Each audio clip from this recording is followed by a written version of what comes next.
Dr. Irwin, it's a pleasure to have you on our program. Thank you for taking the time for this conversation with me. I want to go back to America's early years. It's a history you write about in your book titled Clashing Over Commerce, a History of U.S. Trade Policy. So let's start our conversation with the Federalist Papers, of all things, that could create conflict and divide our nation. Why did James Madison in the Federalist Papers talk about tariffs? And he foresaw tariffs as an inevitable source of conflict. Inevitable. What's going on there? Well, this is in Federalist 10, and you're absolutely right. He brings up the issue, and that's where I got the title for my book, because he talked about clashing interests and how to resolve them. And of course, the Federalist Papers were designed to defend the Constitution as a political order. And the whole idea of forging a political order is you have to accommodate different views on things and different interests. And so the Federalist Papers goes through the three branches and the reason for the structure. And what he basically says is that, look, in any society of any size, there are going to be conflicting interests over monetary policy, over trade policy, over all sorts of policy issues. And these are rooted in economic interests, he sort of suggests. There's going to be an agrarian interest, a moneyed interest, he says, which is finance, a manufacturing interest. And the whole idea of government is you have to resolve these sort of fundamental disputes in a peaceful way. And so he's saying that we're going to have to, structure government in a way that it can accommodate these things. And so you need politicians who are willing to compromise and look at the different interests of the different regions of the country and putting things together. Wait, politicians compromise? That's something new. Right. Or at least form coalitions. Yeah. Have compromises within the coalitions that can enact legislation. So he was not, he famously said, if all men were angels, we would have no need for government. He realized we weren't angels and we have separate interests. And the task of government is to try to work out a peaceful arrangement to satisfy all these different and conflicting demands. So let me ask my question again.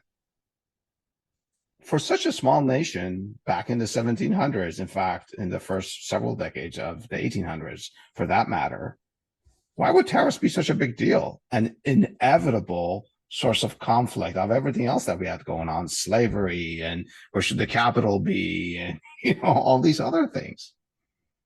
Well, precisely because we were a small nation, but we had New England, we had the Middle Atlantic states, we had the Southern states. They had different economic attributes, different labor forces, different things they could produce. Some, like in New England and the Middle Atlantic states, they were facing competition from British producers, and some in the deep like industrial production, Dr. Exactly, yeah. So boots and shoes to clothing to all sorts of pottery and things of that sort. And in the South, they were producing cash crops for export, whether it's indigo, I believe was even one, rice. Cotton was a little bit early, but that came on later on. Tobacco was certainly a big one. Yeah. They had an interest in, sort of maximizing exports, maximizing the area in which they could sell. And so they wanted low tariffs on imports, whereas in the northern colonies in the Middle Atlantic, they were a little bit more fearful of foreign competition and wanted a relatively higher tariff. So right from the get-go, in terms of the founding of the American Republic, there are different geographic views on what trade policy should be. Interesting. So let me sum that up for myself to make sure that I'm following here, Dr. Irwin. So the Northeast, they're saying, look, protect our nascent industry. We're just little baby industrial parks here. Don't bring in goods from back then Britain. They're cheaper, they're better. Protect us, hence tariffs. But the South is saying, wait, we're exporting stuff to Europe and other parts. If you create tariffs, they'll slap tariffs on our products that we're exporting, and that's going to hurt us. So you got this regional dichotomy within the 13 states. Absolutely. So actually that emerged a little bit later, but it was certainly evident from the beginning. The initial debates in the 1790s were more about should we be allied with Britain or France? And there were very different ideological views there on who is Hmm. our ally, whether we owed it to the French to help them, whether we should maintain our commercial ties with the British. So there was that ideological conflict, but rooted behind it was also these economic interests of the different states. That's really interesting, having an ideological debate about whether or not we should be France's allies. And France had just helped us in the 1770s and 80s. Very Exactly. interesting. So let's talk about President Washington for a moment. I want to appreciate the gravity of this moment in our history. Washington's inauguration is at the end of April 1789, and a mere 2 months within his presidency, so 2 months within the first government of our nation ever, he signs on July 4th, while of all days, on July 4th, he signs America's first major congressional act. And it's a tariff act. What's the story behind that? Is that ideological or economic? Oh, it was clearly economic. Okay. And actually, one could make a case, and I sort of suggest this in the book, that the reason why we have the Constitution is to allow the federal government to collect taxes, something the Articles of Confederation did not allow the national government to do. So, because the Articles were so weak in terms of the congressional powers, America was weak. We couldn't fund our national debt. We couldn't fund a national defense. Um, the states were really all powerful under the Articles of Confederation. And one of the reasons James Madison, who we just referred to, was so disappointed and disillusioned with the Articles is that he could see the country sort of falling apart. And so it was his impetus to actually have the Constitutional Convention to empower the national legislature, the Congress, to impose taxes, to raise revenue, to fund the national debt. And so that's exactly what they aimed for with the Constitution. That's exactly what they did as soon as Congress met. In other words, we inherited a lot of debts from the Revolutionary War, didn't have much means of paying them. So it was absolutely essential for the national government to start collecting money to pay out those debts if we're going to have a viable financial system. So that's why we passed the tariff, the second piece of legislation, signed, as you mentioned, on July 4th. And the whole point was to raise revenue. We couldn't have a government that didn't have any revenue. And so that was an absolute imperative and priority for the first government under George Washington. Obviously, this is a century and a decade and a half before we have any income tax. That sort of revenue does not exist, obviously. And when you say raise revenue, would the revenue from tariffs be sufficient to make a dent in government's income back then? Yes, yes. So what we'll find is that in the first couple of years, there's a lot of fine tuning of the tariff code because you don't know exactly from the get-go how much revenue you're going to get. You might need a little bit more, might need a little bit less. Some commodities might, be undertaxed or overtaxed. So they do fiddle with it quite a bit in the 1790s, making these adjustments. Of course, as you know, Alexander Hamilton was the Treasury Secretary, and he viewed it absolutely once also essential for national defense and to create a stronger state, that there would be a sufficiently large source of revenue to fund the government's operations and pay off the national debt. And I was going to add some other point on that too. I mean, you raised the point about the income tax. The reason why they resorted to the tariff is that obviously the income tax was sort of out of the question. Yeah. But even sales taxes, you might recall the Whiskey Rebellion. Yeah. Had to pull out the troops. So even domestic excise taxes, very difficult to enforce, evasion very easy to undertake, because once again, we're a colonial society in some sense, a very rural society. It's hard to have tax collectors everywhere. The great thing about the tariff was you just need a few collectors at the ports on the East Coast, and boom, it's hard to evade because you got to bring your goods into port, and the revenue materializes that way. And it's something that you're doing to foreigners. It doesn't immediately translate to the domestic audience. I want to ask you exactly. So when someone buys an imported product in the U.S., the tariff has already been paid. It's embedded in the price. Okay. So you don't see something tacked on. So as soon as it comes into the country, to enter the country, the tax has to be paid. Was there any pushback like it is now? Did anyone back then or any time, let's say even later in the 19th century, come and say, hey, tariffs are a tax really, well, let me say it differently, Dr. Irwin. Tariffs are really a tax on us Americans, that it's a myth that it's a tax on foreigners. I'm obviously using current news developments to ask questions about history, right? Right. No, absolutely. One of the reasons why, I mean, I think the Congress first met in March or April of Yeah. 79, Before inauguration. Yeah. Yes. And there's an effort to like, we've got to impose these taxes quickly because a lot of imports came in the spring. By July, it's sort of too late. The import season had already passed Oh, because there was opposition. Some groups said, you know, we were born in a tax revolt. We don't want to pay taxes. This is mainly coming from the South. And when there are further efforts to increase tariffs later on, once again, they came mainly from the South where the exporters were.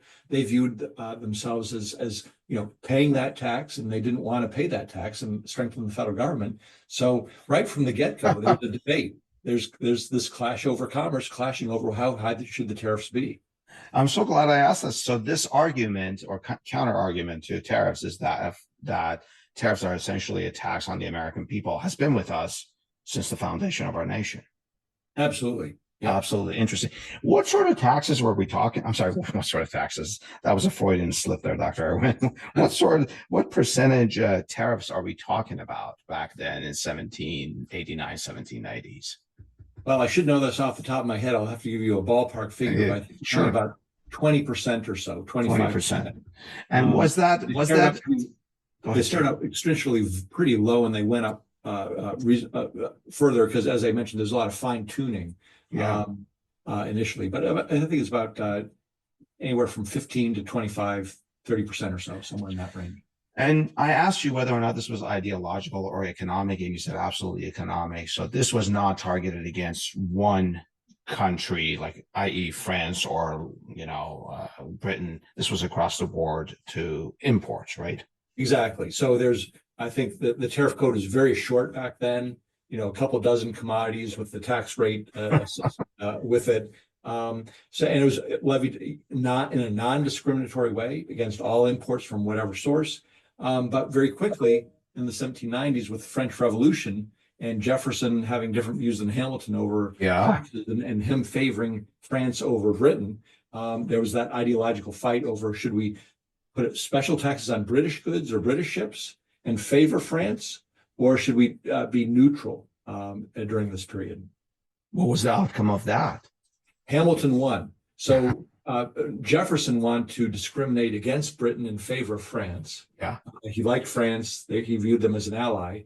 And Hamilton sort of realized Hamilton was really pro-British in some sense, but he said, we don't want to discriminate because Britain will retaliate.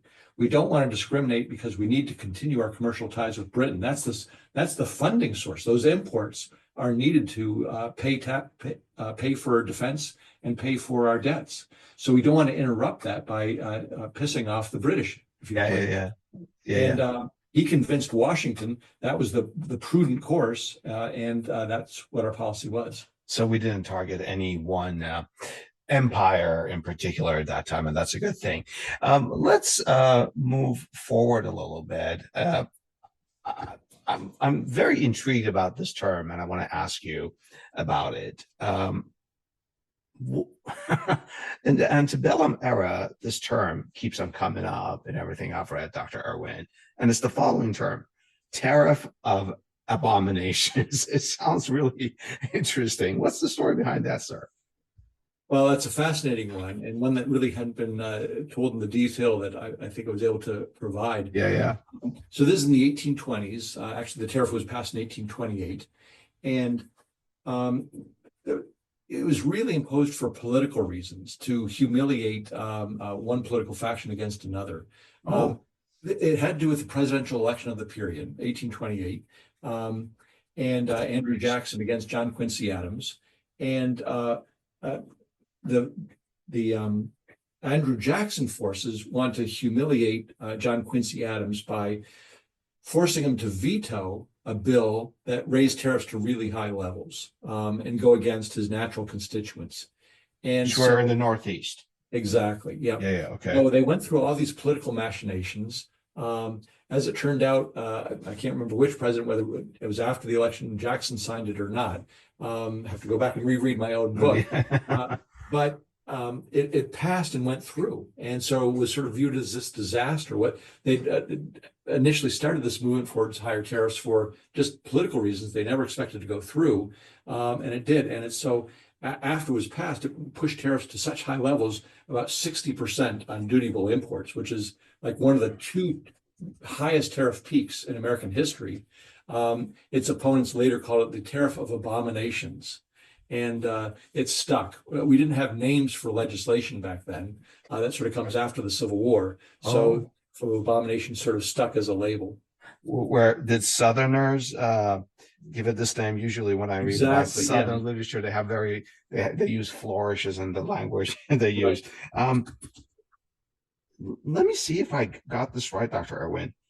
Was this a movement by Southerners and sort of Westerners, Western states, and then it backfired against them? Exactly. Yep. That's pretty much it. That's really rich. Okay. And for how long did this very high 60% tariff stick around?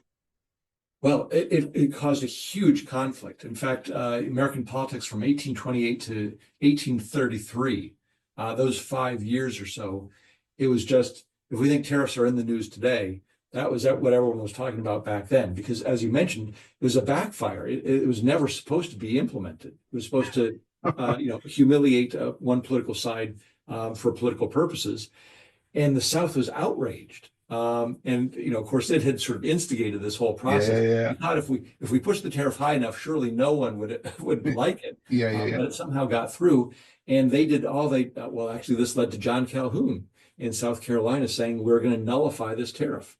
It's too high. It hurts our interests. It impedes our exports. It raises the cost of the goods we buy, our imports, and we've got to get rid of it. And if the federal government doesn't get rid of it, we're just going to declare it null and void. As far as South Carolina, we'll declare our sort of economic independence.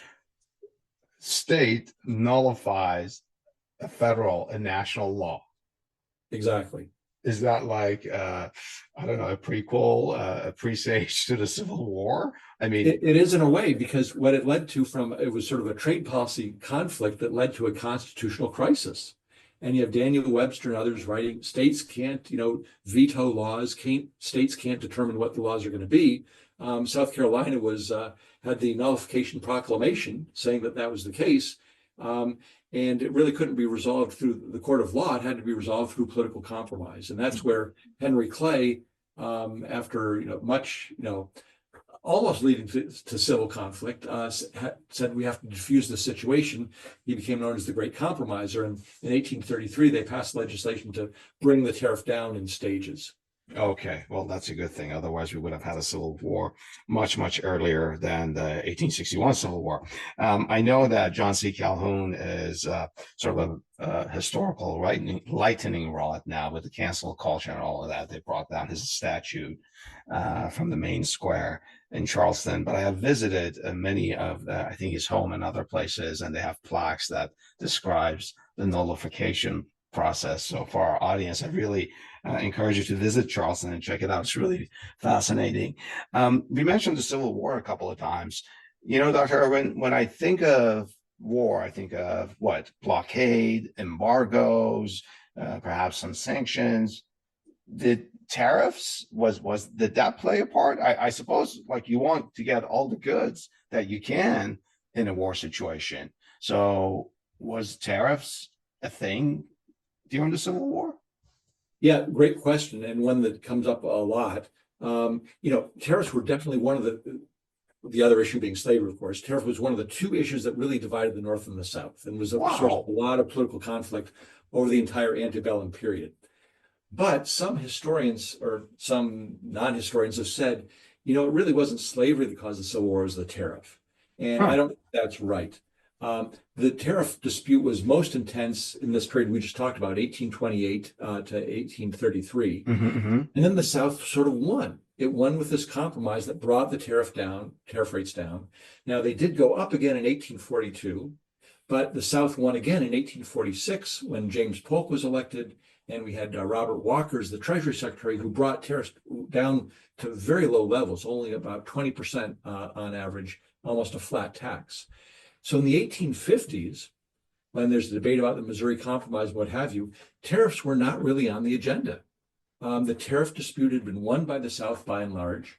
And even in the 1860 election, there was an issue with the tariffs because the Whigs and Lincoln Republicans had favored higher tariffs, Democrats lower, but it wasn't nearly the threat that slavery posed to the North and the South.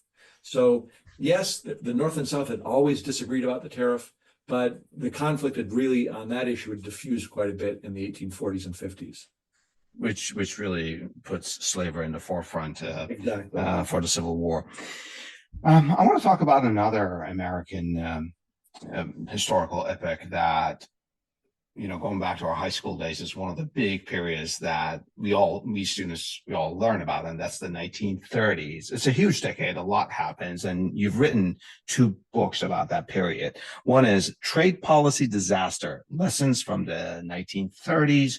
Your other book is Peddling Protectionism: Smoot-Hawley and the Great Depression. So let's get into it. To what extent is tariffs a big deal in the 1930s? It's a pretty big deal because this is a period when the U.S. was becoming the dominant economy in the world. Britain had been sort of wiped out as a result of World War I, didn't quite have the financial strength and the leadership capabilities it did prior to World War I. So we were in this interwar period when Germany, Britain, the U.S., no one was sort of dominant, but no one was really stepping up to provide order. And we'd lent a lot of money to Europe to fund World War I. We were expecting repayment, and what do? We raised the tariff in June of 1930, the Smoot-Hawley tariff, which impedes the ability of Europe to export to the U.S. and repay the debts that we demand that they pay. So Europe thought this is a terrible thing. There's some retaliation against the U.S. It upsets the global trading system as such as it existed, and proved to be very harmful. And of course,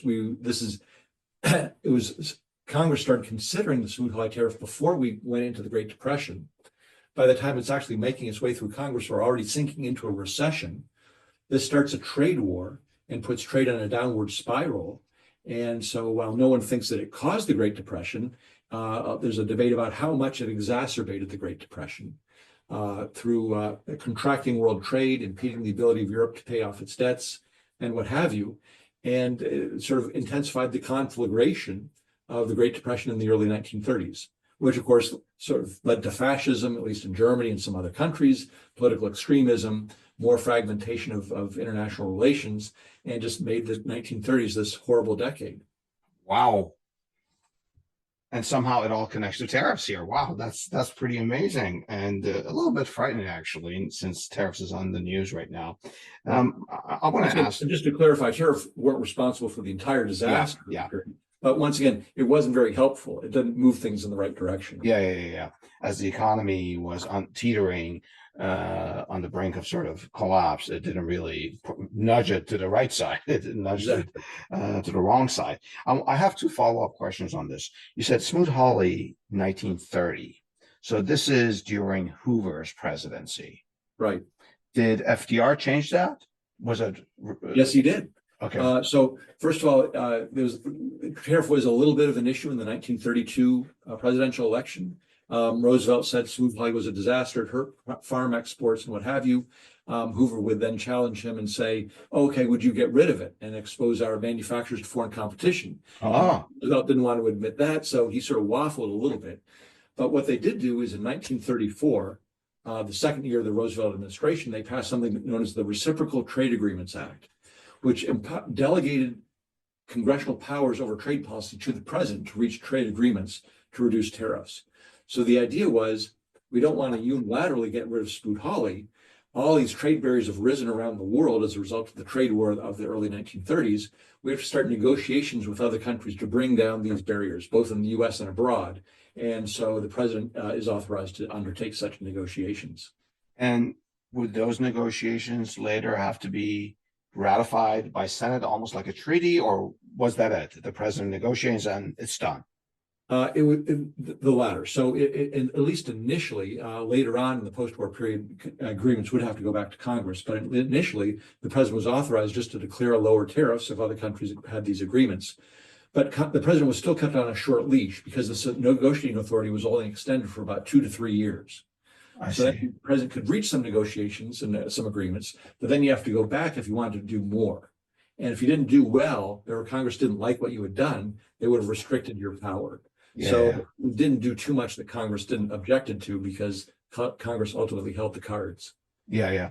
The second question I have is it's not really a question. It's just an observation. I'm highlighting something. When you said that the U.S. raised tariffs and in that process impeded the ability of Europeans to export to America to make money for themselves, then to pay us back in our loans. All of this goes back to the point that even back then, America was a big market for Europe. Yeah, absolutely. So world trade was not nearly the way it is today. This is not a pre-globalization period, but it wasn't as extensive, but it was very important. You had contracted to borrow in dollars. You have to pay those dollars back. That means exporting to the U.S., and anything that makes that more difficult is going to cause you financial problems. So yes, there's an international financial system. There's an international trade system. Once again, not as extensive as it is in today, but still very important for the economies of the time. When did we start living the tariffs regime that you and I grew up with? Like, the ones that, I don't know, in the 1980s, 1970s, 1990s, tariffs was never really a big issue in any of the politics or even my studies. I went to law school. I never came across a modern tariffs issue. So when did that lower tariff globalization system set in? Maybe globalization is the wrong term. You tell me if I'm using the wrong term. No, that's fine. So the seed is what we just talked about, the 1934 Reciprocal Trade Agreements Act, which delegated powers to the president. President Roosevelt tried to reach some agreements in the 1930s. There weren't that many, but it really came to fruition after World War II. So in 1947, there's a conference in Geneva that sets up the General Agreement on Tariffs and Trade, the GATT. And this is an international body that undertakes multilateral, not bilateral, negotiations to reduce these trade barriers. And that's where it's really after World War II that these trade barriers really start coming down between the US and Europe, US and Canada, and other trading partners. And this is a gradual process. So in the 50s, 60s, 70s, these barriers are sort of gradually coming down. And then things pick up a little bit in the 80s and 90s when, first of all, we transition from the GATT to the World Trade Organization. WTO. So more countries are involved. And with the collapse of the Berlin Wall in 1989, a lot of countries moved from communism to capitalism. And even if they didn't quite do that, you have China, which is still a communist country, but has moved towards more capitalism, moving back the other way now, really becoming part of the global economy. So the global economy really takes off in the 1990s in a way that hadn't been in the previous post-war period. And once again, all the seeds go back to the GATT, the WTO, and things of that sort. And that's sort of the system that we lived under until I guess the late second decade of the 21st century when Mr. Trump's first presidency started. That's when. Yeah, so basically from the 1940s up till Trump's term, tariffs were going in one direction, pretty much down. They were already for the U.S. at pretty low levels, so there wasn't much room for them to go down further. But then President Trump comes along and all of a sudden the tariffs start going in a very different direction. 2016. Okay. Well, his term starts in 2017, but he talks about it in the election campaign of 2016. Let's take a break here. Stay with me and Dr. Irwin as we get into the perspective. Dr. Irwin, what history does, or well, I should ask it this way, what history can President Trump point to for his tariff policies? Actually, it's not can, it's what he does. He does history. He points to the McKinley era, the 1890s. Okay. So he noticeably avoids the 1930s and trade wars and Smoot-Hawley and all that, even though that was a Republican initiative. But he points to the other Republican initiative of higher tariffs in 1890, the McKinley Tariff, which he says led to this era of industrial prosperity for the U.S. And he's sort of half right, half wrong. Half right, half wrong. Okay. Yeah. So there's no doubt that this is a period, and if we're talking about the decades, where U.S. industrial expansion was pretty impressive. Westward movement, new commodities being produced, new goods, industrial output really growing quite a bit. This is when we become an industrial power. There's a big debate, of course, about whether the tariff was responsible for that, because a lot of it had to do with just adding more capital, adding more labor through immigration to the U.S. economy and exploiting the resources that were there in Minnesota in terms of iron ore and copper in terms of Nevada and what have you. But there's this expansion. Now, what he sort of misses out on is the fact that we did have a lot of immigration during this period too. It was providing the labor that was going into the factories and the fields and the mines. He also misses that we actually had a big depression in the 1890s. So after the McKinley Tariff, it's not as though immediately we had this big boom. We had several years of very difficult times for the U.S. economy with double-digit unemployment until about 1896 or so. So the tariff itself didn't, directly lead to this unleashing of prosperity. And he also sort of misses that McKinley later, when he became president in 1897, soon thereafter began to advocate for reciprocity and lower tariffs rather than higher tariffs and trade wars. But in general, he refers back to this period as a period when we didn't have an income tax, which he thought was a good idea. We didn't have, we were bringing in a lot of money, as he puts it. We did have a fiscal surplus because we're trying to pay off our Civil War debts. But of course, that doesn't make the nation rich itself. It just means it has a fiscal surplus. So it's sort of a mismatch of various historical elements that he refers to during this period. One thing that I don't quite understand about this, the tariffs of the 1890s, is that by the 1890s, our country, America, is a bigger industrial powerhouse than England. England, not that it peters out, but the U.S. catches up and then some by the late 1870s. So were tariffs in the 1890s an economic necessity? Because the industrial powerhouse was doing pretty darn well. Or were they a political cudgel? I think it was mainly political, because if you talk to some of or you talk to them, but if you read accounts of some of the bigger businesses of the day, Andrew Carnegie and U.S. Steel, they didn't need tariffs. He pushed for tariffs, though, because it increases profits. Well, he said it doesn't really even matter to us. We're exporting a lot of steel. Yeah, they were so big, they were very efficient. They didn't really need the tariffs. But who needed the tariffs were the smaller mills, both in the textile industry and the steel industry and some of the other industries, where the operative word is fear. They feared British competition. They feared German competition. So U.S. Steel and sewing Singer machine production, they didn't really think about the tariff one way or the other. But a lot of smaller firms were much more vulnerable to foreign competition. They thought they'd get wiped out. And so it was that fear that I think Republican politicians in particular tapped into in saying we're going to maintain high tariffs. Okay, so the big outfits like U.S. Steel, I don't know if it was called U.S. Steel in the 1890s. It was called that later for sure. Mr. Carnegie, or let's say others that work with him, like such as Frick and all of that, they weren't too bothered by tariffs, have it or not have it. It's the electoral base of the Republicans, the smaller companies that were saying, protect us, protect us. Exactly. Yeah. That is fascinating. So, I asked you whether it was an economic necessity or a political cudgel. And let's go back to that. Are tariffs essentially a political thing? I ask that because they become so visible. Like you can stand at a podium and say, I'm protecting you. And I'm not talking about Mr. Trump, just whatever president, Democrat or Republican. And you can say, I'm protecting you. I'm slapping tariffs against Brazilian, Chinese, British.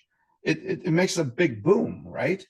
Absolutely. And once again, it's great talking points in some sense. You say, I'm protecting American workers, or protecting American jobs, or keeping wages high, keeping out cheap foreign competition.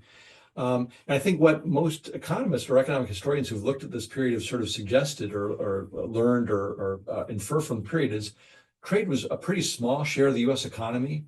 And so adjusting the tariff rates up and down by some amount isn't really going to make a huge difference to the direction of the US economy. And so its political importance was much greater than its economic importance. And he sort of says, in the sense that politicians are talking about the tariff a lot and implementing new tariffs up or down, not so much because of the demands of the private sector. With the McKinley Tariff of 1890, it's not as though, some industries would testify before Congress saying, yeah, we could benefit from these higher tariffs. Some would obviously oppose that as well, but that wasn't the major motivation. It was really to sort of swing voters in certain swing states, such as Pennsylvania. I mean, one of the interesting continuities in U.S. history is the importance of the state of Pennsylvania to winning presidential elections, and the view of the people of Pennsylvania, or at least some of the big industries, that we don't like foreign competition. So it doesn't matter whether you're a Republican or a Democrat. If you're coming from Pennsylvania, you're probably going to take a very dim view of foreign competition and want high tariffs. It's not a partisan issue in that sense. It's more of a state level issue. And because Pennsylvania has been sort of politically important, you sort of cater to that constituency. Rather than back off and say, you know what, tariffs don't make that much difference, so we're going to cut them and expand trade. When you say tariffs don't make that much difference, this comes to mind. So you're a politician, you stand on the podium and you pound the podium and say we're going to impose tariffs and everyone loves it. Again, Democrat or Republican, it has happened with both parties. It's not a political statement. Is one of the positives for using tariffs as a political tool is that the fallout from it, the negative impact, don't materialize maybe for years and years. And then it's really hard to go back and say that politician Adele or that politician Dr. Irwin made a mistake. It's really hard to, pull the thread and be able to pinpoint that. Am I close to the mark on this, Dr. Irwin? Yeah, I qualify it in one sense because as soon as the tariff takes effect, prices and commerce change immediately. In fact, sometimes because of those negative effects, the incumbent party, which is mainly the Republicans, which are raising tariffs, get punished. So in the 1890s, with the McKinley tariff in 1890, the midterm elections of that year, the Republicans lost control of the House and not the Senate, but the House. With the Smoot-Hawley tariff of 1930, also occurring right before the midterm election, the Republicans got wiped out. So there was a backlash because it was perceived as you're raising taxes. So some people supported it because they said, oh, we don't want the foreign competition. But a lot of other voters said, you're raising taxes on us and raising prices. So it's not always the political victor that but you're right in this sense, in that if we think tariffs have long-term impacts, it's really hard to sort of tease those out because there's so many other things going on. All the tariff proponents would say, look, this is going to unleash a golden age of higher wages and more jobs and industrial prosperity. And all the opponents would say this is going to be a disaster and lead to a depression and a collapse in trade. Neither claim is true. Both are extreme. The economy is going to sort of muddle along because these are marginal changes in tariff rates. And they don't make that, it's only 5% of the economy back then. It's just not going to be that huge an impact. But by back then, what time period were you Late living in? 19th century, early 20th century. Trade was a pretty small part of the economy. You mentioned Alexander Hamilton. I read something interesting about him that resonated with what President Trump recently said. I forget the exact words of either gentleman, but it goes something like this. Both have said it, that, look, prices will first go up, and the economy may get rattled a little bit, but later prices will moderate, come down, and then they will bolster the economy. I know Alexander Hamilton has said something to that effect. I've read it some time ago. Did any other president echo that? later Yes, in? you can see that throughout the 19th century, maybe even Oh, into the 20th century, where the tariff advocates, because the big argument against tariffs is going to raise the prices of those imported commodities and cost consumers more. So the what do? You to make the opposite point. No, no, prices are going to go down after you impose tariffs. And you say, oh, domestic industry will become more efficient and they'll have economies of scale, and so competition will bring down those prices. So no, no, prices won't go up. Um, so you hear that interesting. argument a lot. So kind of like hang in there, it'll be fine. Exactly. Yeah. That argument has been made in the 19th century as well. Yeah. I mean, basically, I mean, it's hard to, almost all arguments go way back in time. And Yeah. there's a debate that just happens again and time again. The same arguments come out on both sides. Oh, that's fascinating. Even in our modern, highly connected, networked economy, world economy. Um, how would you advise a US president on tariffs? It's not a political question, Democrat or Republican president. Well, so my views are sort of straightforward on that. I think that lower tariffs are generally better. But the reason is partly economic, but a lot of it has to do with foreign policy. And that's what you see historically. When the Roosevelt administration started to try to reduce tariffs, it was mainly in concert with allies, saying we want to increase economic cooperation, we want to expand trade among friendly nations, nations that get along with us, other democracies, other market-oriented countries. And it's a way of solidifying ties and building good relations. So that's one reason why we wanted the US-Canada free trade agreement in the 1980s, solidify those economic ties, viewing trade as a positive sum game. You'll benefit, we'll benefit too, not zero sum. And then we tried to fold Mexico into that as well. And that was the initial impetus behind the GATT. We face communism as a threat. We need this Western alliance. It's going to have political dimensions. It's going to have economic dimensions such as NATO. And it's going to have military aspects such as NATO, and then also economic dimensions too, such as the IMF, World Bank, and the GATT. So I view trade policy as part of foreign policy. Yes, it's economic policy, but it's also getting along with other countries and trying to maintain a peaceful world through commerce. The way I read what you're sharing with me, Dr. Irwin, is that sometimes in these foreign policy economic issues such as tariffs, a sector of your economy may actually take a little bit of a hit, but the bigger good is fine. It's kind of like you're the richer friend. It's okay to pay for your, I don't know, the friend that's not as rich pay for their dinner once in a while. The friendship. Have you? Well, let me ask you this way: did you make this argument when you were working with the Reagan administration? Is this something that you had in mind back then, or is this something that has developed for you over the years? Well, first of all, I was an extremely low-level staffer. I was very young at the time, Yeah. Still in graduate school, and it was a tremendous learning opportunity. I just learned so much about how the federal government works, how the White House works, and I didn't need to tell it. I never, of course, met Reagan for advice. I do have a picture with him, handshake sort of thing, but he already believed those things. So you go back and read his speeches. From his presidency. Listen to his radio addresses. He was very much in favor of free trade. He wanted fair trade as well. He wanted it for political reasons, to cooperate with other countries as much as for the economic reasons.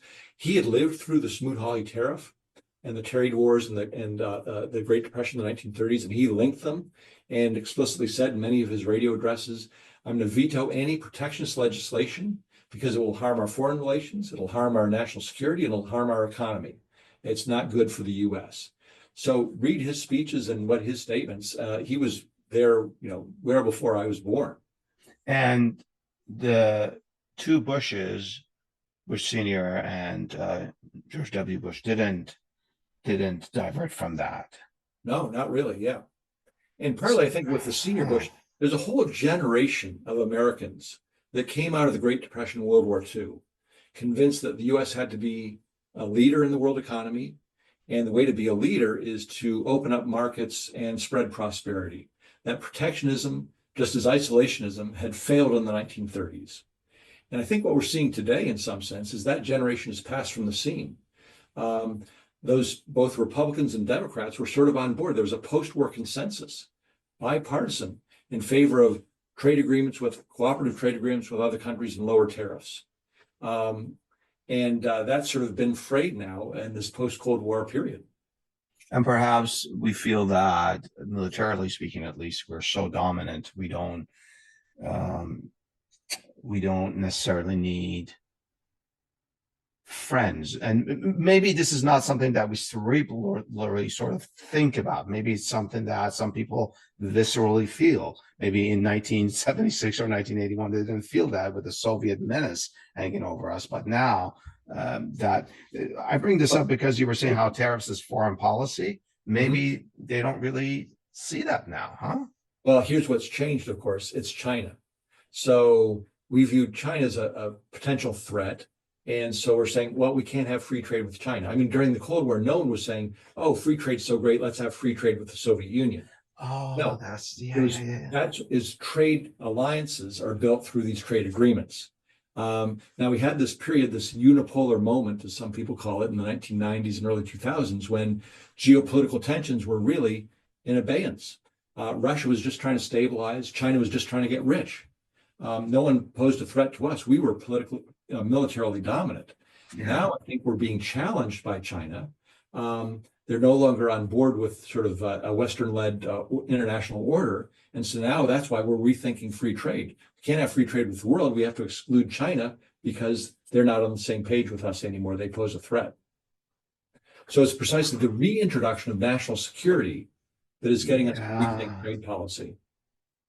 So what I suggested was not correct, because national security is, again, an issue, but this time it's much different than the past, because the potential threat that we see is actually so economically intertwined with us. Unlike the Soviets, Chinese goods are everywhere here.